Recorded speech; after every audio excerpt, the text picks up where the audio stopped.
Before traveling with traditional medicine to the United States, check out these three things. My name is Tuishim Claire Gasamagera. I'm one of the oldest people born with HIV. I have been an activist for almost all my life. I've been sitting on the planning council in Michigan, where I live, for a couple years, and I have been in different committees. So what I'm sharing is my lived experiences and my acquired wisdom when it comes to traveling and resettling in the United States.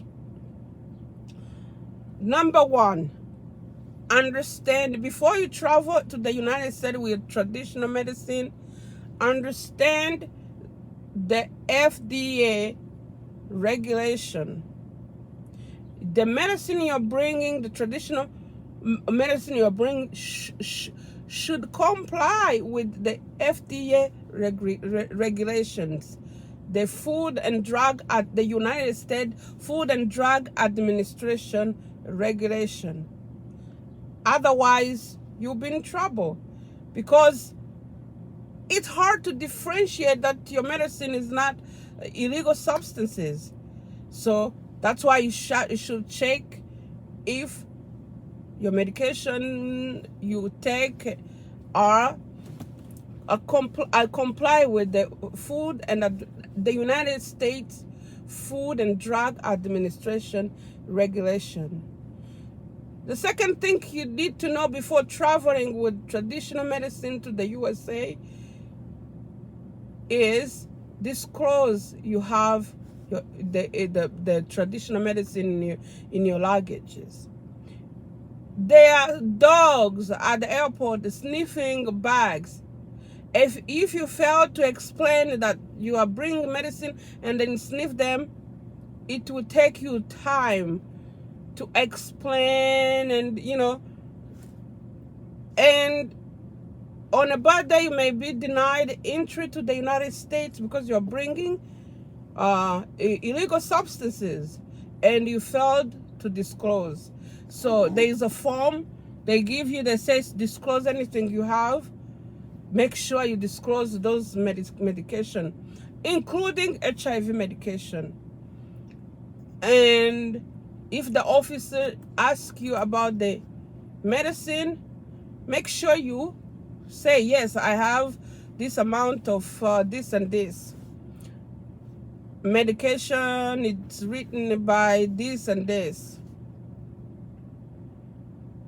And number three, make sure the medication, the traditional medication you're bringing, are for personal use, not for commercial use.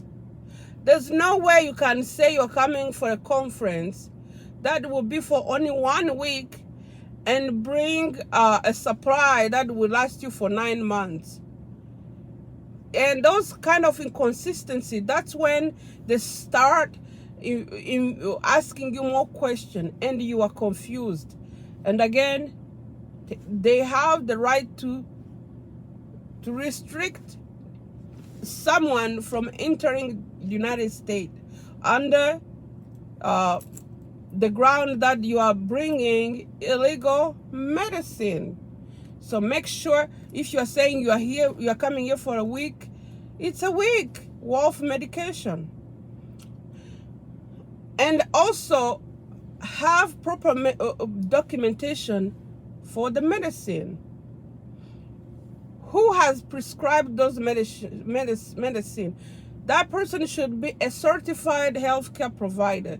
You won't say, your grandma, your whatever from the village gave it to you. It has to be someone who is a certified healthcare professional who prescribed that medication. And also they have to have labels on the container. The labels should indicate the intended use for the medicine, the dosage, the use instruction, ingredient. Everything we find on other medicine in the United States should be on the label of the medication. So before you bring your medication that are traditional, make sure they meet all these criteria. And number one, you have to make sure that this medication, you have to make sure that the medication, they comply with the Food and Drug Administration regulation. Number two, you have to disclose. Number three, you have to disclose that you have them in your luggages. And number three, you have to make sure that it's for personal use, not commercial use. And that means that they have to have proper documentation. In few words, you should abstain from bringing traditional medication, because most of those medications, they don't have all these, they don't meet all these requirements. And thank you for watching. I will be keep sharing about immigration and living with HIV in my next